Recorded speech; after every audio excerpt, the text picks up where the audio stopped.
The only corruption that the government appears to tackle is bribery, which is not the only kind of corruption. 8 November 2014 at 11:58. Mr. M. Clark, Director, RUSI, BCCS. Dear Mr. Clark, information reached https www.rusi.org newsref N54536738 BHC2D VFELIU2BGCW. Congratulations, once again, on the above. May I please draw your attention to the following list, which I believe goes a long way to illustrating the crux of the serious crime problem in the UK, and I hope it will prove useful to you. White-collar crime is officially very low on the list of government concerns, and has never been properly addressed, according to Mr. Clark. For too long, the UK has not taken the investigation and prosecution of white-collar crime seriously, with the obvious consequence that white-collar criminals don't take the risk of enforcement seriously, he said. Put another way, the deterrent effect is missing. Note, and will remain so, unless there is imprisonment of these criminals rather than deferred prosecution agreements. The one difficulty with enforcing really serious frauds of international significance is that they are hugely expensive and costly to investigate and prosecute, Clark told the Financial Times. Note, so Britain doesn't bother. Full story here: http www.outlaw.com and articles 2014 June Government to review UK's ability to tackle white-collar crime. According to reports, the Treasury Department refuses to allocate sufficient funds to the Serious Fraud Office in order that they may do their job properly. They are in a perpetual state of bankruptcy, and are forced to go cap in hand for more funds on a regular and ongoing basis. http www.bloomberg.com News 2014-10-23 UK SFO seeks extra funding for Barclays Libor probes HTML. The Home Secretary made a decision to cut back on police resources. Consequently, police across the country are short-staffed and cannot cope with the rampant crime in the UK, much less transnational crime or complex white-collar crime. They often do not have the time to do their jobs, because they are being used as private militia for local governments, bailiffs, and private corporations in civil matters. Recently, West Mercia Police deployed a police helicopter and some 50 or so personnel to assist in an unlawful eviction connected to a fraud case. Similar misuse of resources took place in Northumbria a few weeks prior, and have taken place in other parts of the country. Police are rushed off their feet intimidating victims of crime, involving themselves in civil matters, and assisting criminals in fraudulent bankruptcies and land title transfers. Resources are therefore stretched. Despite declarations by the Home Office to the contrary, British police are politically controlled and motivated, as is the British media.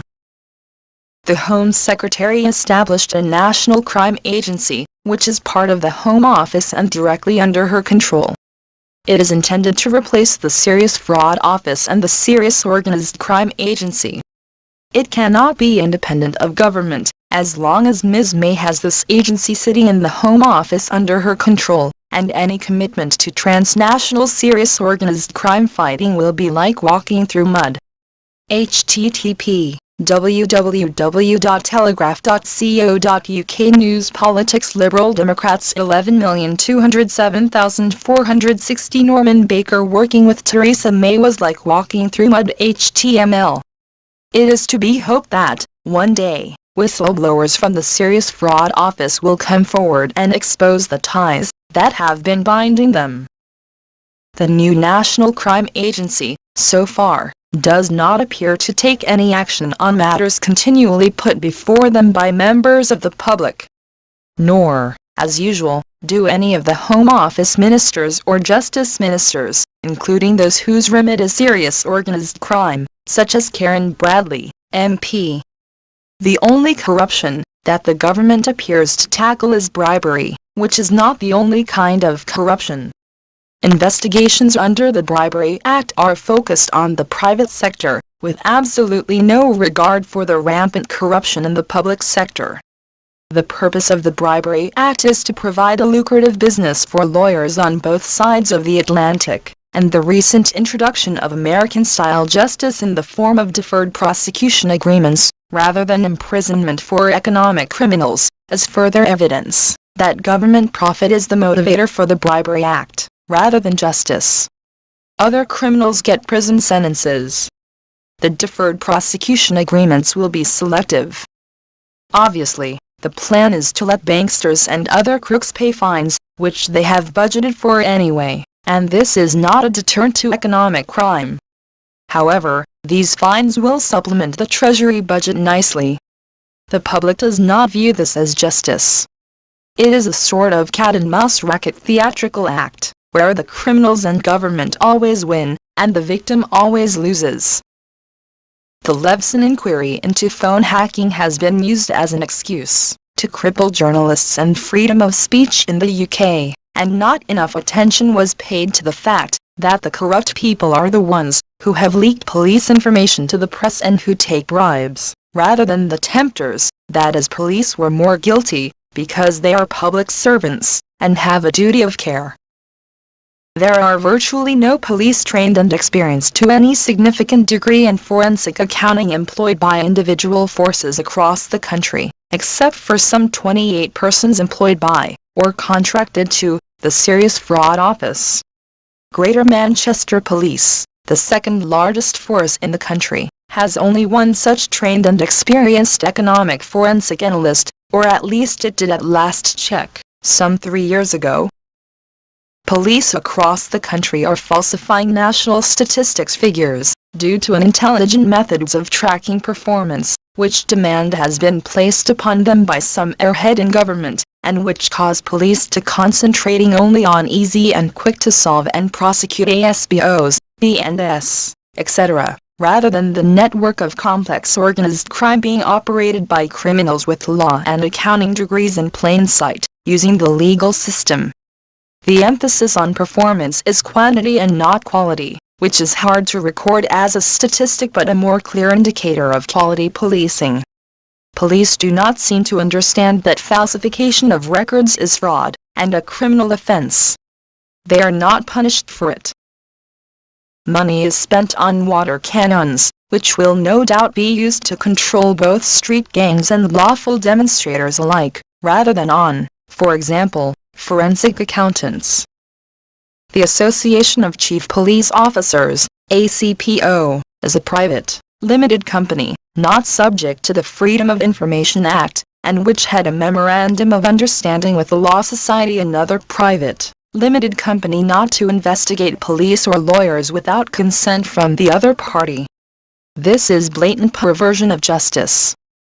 Chief constables are serving two masters, ACPO and their own force, not to mention their own interests. ACPO is subsidized by public funding, and has profit arrangements with the private sector, which profits are not put back into the public purse. The government is therefore subsidizing a private business, which in turn dictates to government.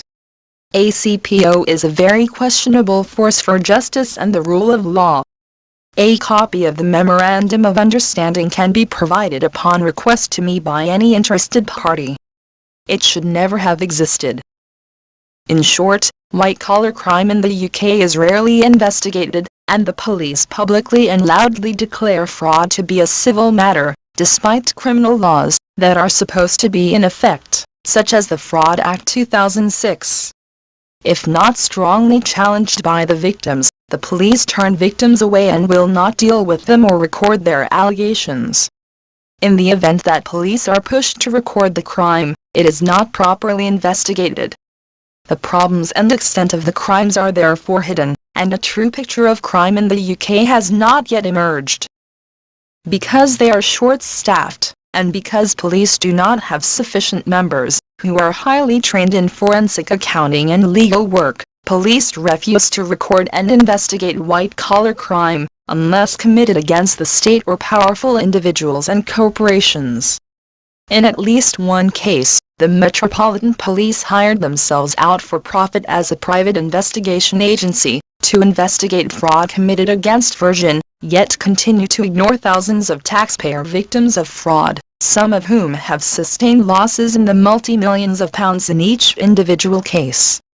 As a result, homes, farms, and businesses are being stolen by fraud at will, and this is being done using the civil courts and corrupt individuals working under cover of the courts and the legal system. This is a two-tiered legal system that only the very rich can access, and not those bankrupted by fraud and corruption and without the funds to use the civil courts, particularly now that legal aid is denied them too. Because of police unwillingness to record and investigate crime, victims, if they are unwise enough and have some funds, are forced to try and expose the crimes in civil courts, where the legal mafia and courts can take their money and, working with a select few corrupt judiciary, ensure that they have no chance of winning their cases. Judicial corruption can take place because of lack of oversight and the usual willful blindness of the Ministry of Justice and Home Office.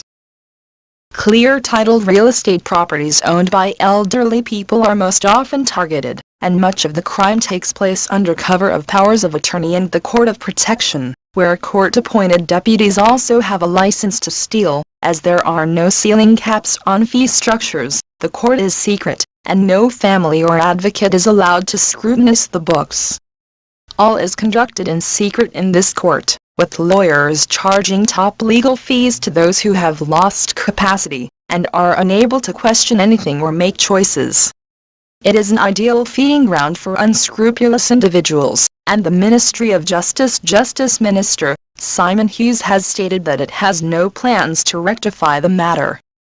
Injunctions have been used to silence victims of crime taking place in this particular court and others.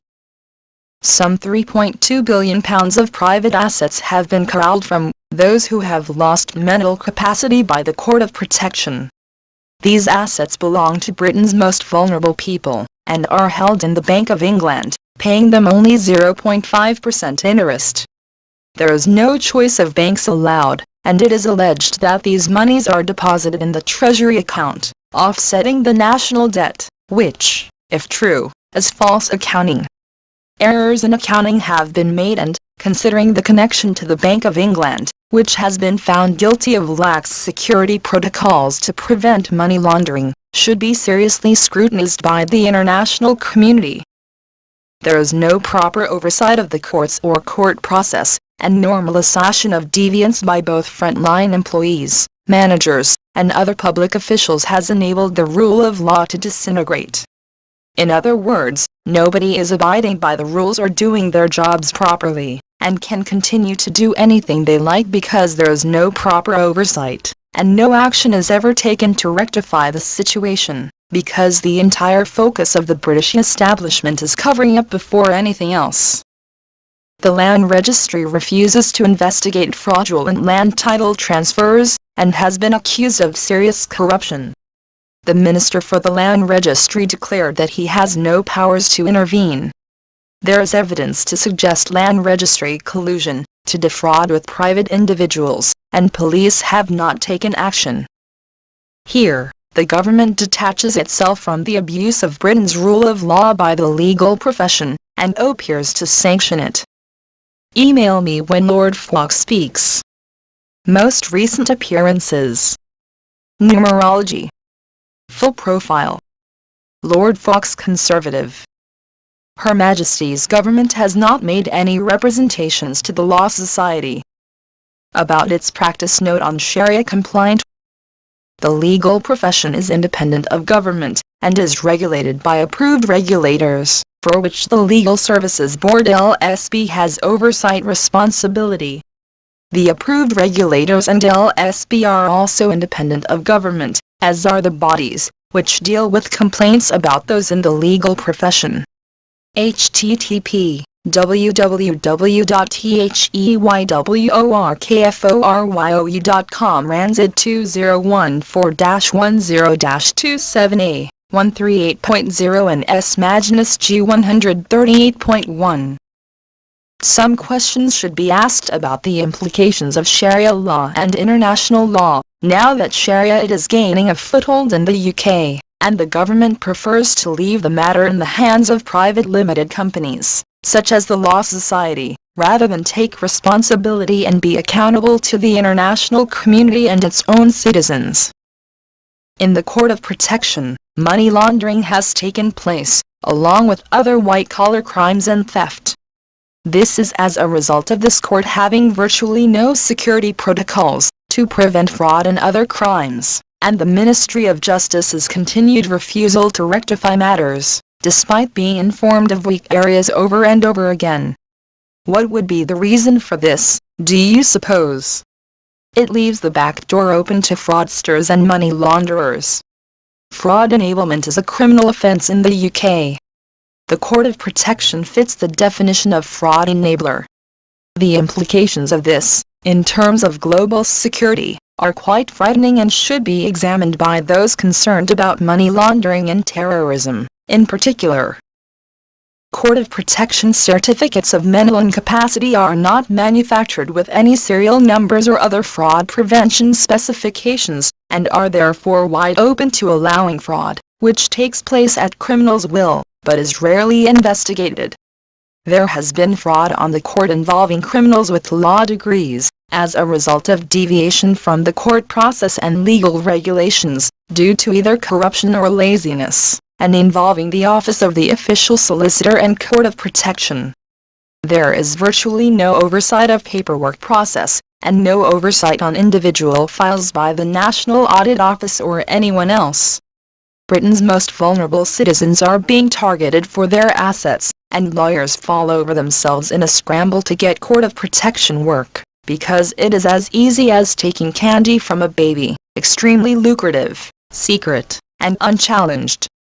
The very people that the system is supposed to protect are being targeted by corrupt individuals and criminals with law degrees, and the Ministry of Justice turns its head the other way, despite repeated attempts to draw their attention to the very serious lack of security protocols. In general terms, the state and all officials, with template responses to victims of crime and corruption, declare that we cannot intervene in individual cases.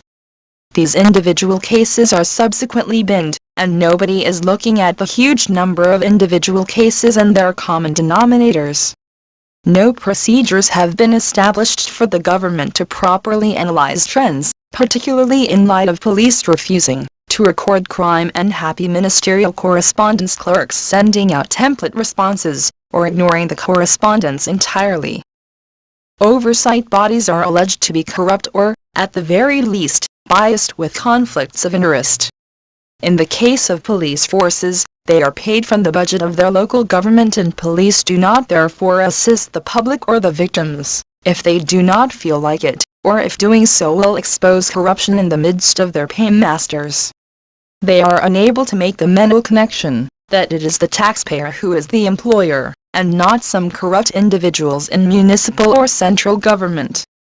Police refuse to bite the hand that feeds them, and have declared that they will never investigate government. Police are being used as private militia in some cases, and many allegations have been made against North Yorkshire and West Yorkshire, to name but two municipal bodies and police forces. Multiple allegations have been made against several other forces, one of which is South Wales Police, as detailed at the end of this email. Human rights charities and the Parliamentary Human Rights Committee do not respond to victims in the UK, as all attention is focused on war zones outside of the country and protecting foreign investments, and yet they are receiving public monies, and should be protecting the British people from domestic corruption, human and civil rights abuses, and crime by speaking out. Similarly, the press is not reporting on matters, as notices and injunctions are used to prevent them, and some of them are following a government agenda anyway, such as the BBC injunctions, generally, have been placed on individuals to prevent them from exposing crime, particularly crimes taking place at high levels and through the courts. A review of Hansard reports indicates that parliamentarians are focused only on corruption abroad, and not domestic corruption. Discussions about domestic corruption are conspicuous by their absence from both houses. There is virtually no mention of domestic corruption, yet it exists in bucketfuls, and is facilitated in many ways, none the least of which is the punishment of whistleblowers, both inside the workplace and outside, and the total disregard for proper procedure, even in everyday business conducted by public servants, whose objective appears to be obstruction and denial of service at all costs. In the workplace, people are threatened with job loss and worse.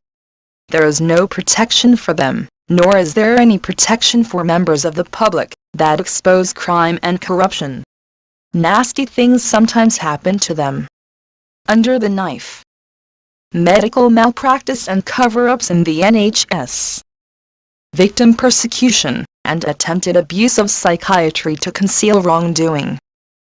http U2BVOXCVJTEXU. Outside of the workplace, people have been punished by police harassment, and the Department of Public Works and Pensions cutting off benefits, to name but a few, false entries in police computers and other databases, which have then been shared across agencies or the other way around. Victims are unable to get the false entries investigated or removed, and this affects them for their whole life. The NHS has been implicated as one of the biggest culprits, classifying victims of clinical negligence, for example, as mentally ill. There have been very serious allegations made, including assassinations and/or strange accidents.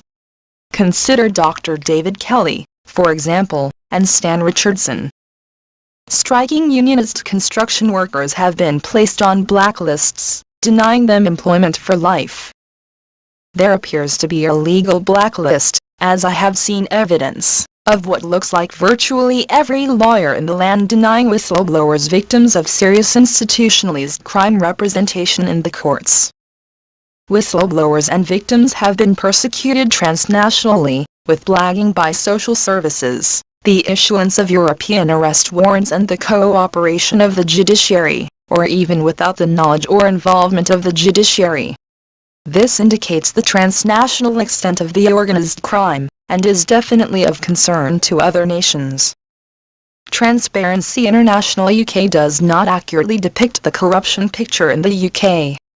Several members of the House of Lords sit on their advisory committee, and this is a conflict of interest. Kroll is one of Transparency International's sponsors, and eyebrows are being raised in connection with City of London police corruption and Kroll. This is also a conflict of interest and, as Transparency International UK never reflects the true picture in the UK, it would appear to be a negative association. Please see http tinyurlcomkev62zp and http www.cityoflondopoliceco eruption co for just how deeply Kroll is embedded in British injustice. Obviously, the lines between police, private business, oversight bodies, and criminal organisations in the UK are extremely blurred, and this is the responsibility of the British government, which has so far remained unaccountable to Parliament, and to the British public. Lord Magnus of Drumglass UUP. Hansard source citation, H.L. Deb, 15 May 2012, c. 332. One may be advised to speak to the Independent Police Complaints Commission. I have only to be told that the fairly obvious injustice that concerns me was not within its bailiwick, because my complaint overlapped with social services. I belatedly referred the issue to the Justice Department, but it could not intervene. I am referring to a case where a lady in her 80s was cheated out of her home. The minister knows it well, and over the past 3 years the Home Office has received hundreds of communications through me about the matter. Successive secretaries of state have been so concerned that none would meet me, despite the fact that Interpol was activated to pursue this elderly lady all the way to her son's home in Austria. Does anyone in authority care that social services and police in North Yorkshire have conspired in the persecution of Mrs. Hofsroer and her son? Are details of dismissals, forced retirements and other shady and costly measures pertaining to North Yorkshire Police available to legislators in Parliament? No basic justice is distorted by the system, but I can see nothing to address this major issue in the government's plans. http://www.theyworkforYou.com Lord Zid 2012-05-15A 258.7 and S. Hofsroer G 332.0. The template replies to desperate victims of white-collar crime are most often sent out by clerical staff, and the ministers or officials may never have seen the evidence or complaint. Nobody knows for sure. Most often, no replies are received at all. There's simply no response.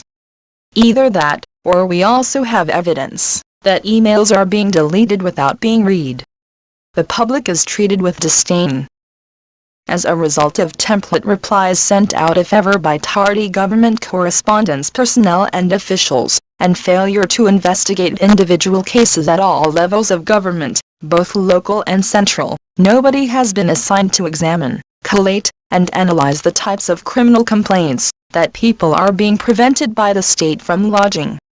This forms a nice little insular shield for organized crime to prosper in the bosom of the government, courts, and public bodies, as criminals know that neither police nor government will investigate. As a result, Britain is now known as the organized crime capital of Europe. Government does not compel police to uphold the rule of law and is complicit in depriving the police of funds for that purpose. Lawmakers do not appear to press government hard enough to ensure that their laws are being upheld. Only a few speak out, but their cries fall on the deaf ears of the Home Office, Ministry of Justice, and Prime Minister. Civil procedure rules are not being adhered to, or have been changed by stealth without Parliament's knowledge, as the rules are not being followed by court personnel and judiciary, and obviously not the legal mafia, which is operating white-collar crime syndicates within the legal system, stealing land, homes, farms, and businesses by colluding not to adhere to civil procedure rules or the rule of law. We can supply much evidence of this, and witnesses. Court tapes, files, documents frequently go missing. CCTV cameras mysteriously fail to operate the crucial times, which are important to victims as evidence. At all other times, they operate perfectly well when required by police as evidence against others. I have knowledge of at least one of the Big Four accounting firms being accused of orchestrating a major fraudulent bankruptcy, and there are more, evidenced by the Lawrence Tomlinson report, which was presented to Vince Cable, Minister for Business, and no action has been taken. The public is still waiting to see what kind of cover-up will take place. It is believed that the Serious Fraud Office might be using forensic accountants from these companies as contractors, but it is not known for certain. If so, this practice is a security risk, as with any private agency being contracted for policing and national security purposes. Anyone who persists in fighting his case in court can be, and frequently is, labeled a vexatious litigant and denied justice permanently. If that fails, mental health legislation is often used to silence the victim. See the Maurice Kirk allegations re Dr. Tuggin Williams and South Wales Police below. There appears always to be organized establishment cover-ups across several departments, rather than any serious approach to eliminating crime and corruption. The public may be forgiven for drawing the conclusion that the government itself is a party to the crime and corruption and is, in fact, no more than a criminal cartel itself. Nobody is doing the job that the public expects them to do, and, instead, they freeload at the public expense. Taking money under false pretenses is fraud. It is just as bad as fiddling expenses. The public does not have faith in the Home Office or the government, particularly in light of suspicious activity regarding the appointment of two biased public inquiry heads into institutionalized pedophilia and blackmail in Westminster, and the alleged use, by Miles 5, of video evidence filmed at child sexual exploitation parties being used to blackmail members of the British government. I have been advised that members of Parliament have no legal requirement to take on any constituency work. As a result, they are about as much use to their constituents as an ashtray on a motorbike. This is clearly wrong. People voted for these freeloaders so that they would be fairly represented and assisted should the need arise. People turn to them as a last resort, and are most often ignored by the majority of MPs or denied service in various ways. Sometimes the member takes some action to help the constituent and then suddenly drops the inquiry without explanation, which appears highly suspicious. There are, of course, exceptions and some excellent members of Parliament, but few speak out about the corruption they know to exist. About 6 members of the House of Commons come to mind out of 650. These good MPs are often abused by other members and the media. There are roadblocks to justice at every twist and turn. Most often, people are simply ignored in the hope that they will just go away. Indeed, many have mental breakdowns, commit suicide, or simply die trying to get justice from a brick wall. I have seen hundreds of appeals to officials and members of Parliament, committees, ministers, etc. which never receive replies. Many correspondence staff and ministers and members of Parliament are even in the habit of deleting emails without reading them, as if every member of the public is a fool not worth bothering with. This is acceptable to the British government, which buries its head in the sand, and seeks to maintain the status quo, pretending to know nothing of the rampant institutionalized corruption holding the country in its grip. The public has seen no action from the new anti-corruption champion, Matthew Hancock, MP, or his predecessor, Kenneth Clarke, MP, and has absolutely no faith in the system.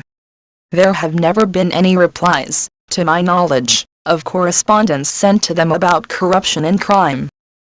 What chance has anybody got for justice in the UK? Crime, especially organised white-collar crime, is completely out of control, as a direct result of all of the above, and more, not to mention official corruption and self-interest of many members of Parliament and ministers, and all the decoys that the Home Office sets up by pretending there are no laws to fit the crimes, when, in fact, there are many existing laws.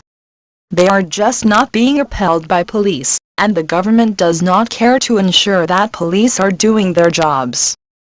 As Shadow Attorney Minister, Emily Thornberry has so rightly pointed out.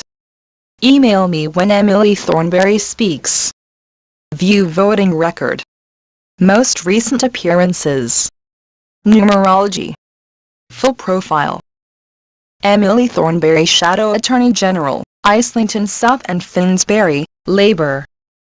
I wish the Attorney General the best of luck in his new role, particularly in explaining to this legal illiterate government their obligations under international and national law, to uphold the rule of law. I also wish him the best of luck with Home Office empire building, and that is the purpose of this question. Will he confirm reports in the Times and the Financial Times that ministers are discussing the abolition of the Serious Fraud Office, and will he give this House a clear assurance that he will fight such attempts to dismember the SFO, so that we continue to have an independent combined investigator and prosecutor of serious economic fraud? Read in context. http://www.theyworkforyu.com Debatesid 2014-10-14B155.3 and S Corruption G156.3. The British government is not only legal illiterate but also criminally negligent, as is the Prime Minister. There is much interest in the matter from officials abroad, as Britain is not living up to its obligations to uphold the rule of law, and is jeopardizing the national security of other nations. I look forward to your response, and do hope that you will find this information useful. for completing your project expediently. More information can be supplied, together with people who will be willing to meet with you, to share documentation and testimonies in support of the above and below, should you need more clarification. Individuals have international duties which transcend the national obligations of obedience imposed by the individual state. Crimes against international law are committed by men, not by abstract entities. And only by punishing individuals who commit such crimes can the provisions of international law be enforced. Yours sincerely, Jean James.